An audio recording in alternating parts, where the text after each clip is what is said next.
வணக்கம் நண்பர்களே.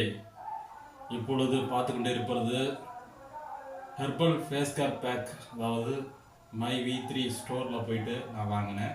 இதோடைய எம்ஆர்பி ரேட் வந்து 480 ரூபா. தற்சமயமாக ஆஃபர் விட்டுறது மூலிமா 360 ரூபாய்க்கு வாங்கினேன். இது மூலிமா நல்ல வருமானம் சம்பாரிச்சுக்கிட்டு இருக்கேன். என்னுடைய வங்கி கணக்கில் பார்த்தீங்கன்னா கிட்டத்தட்ட 1,26,260 ரூபா பணம் இருக்குது. தற்சமயமாக என்னுடைய வீட்டுக்காரிக்கு அதாவது இக்கட்டான சூழ்நிலை ஏற்படும்போது அந்த பணத்தை எடுத்து நான் செலவு செய்வேன். அது வரைக்கும் நான் பணம் தொடுவதில்லை. நன்றி, வணக்கம்.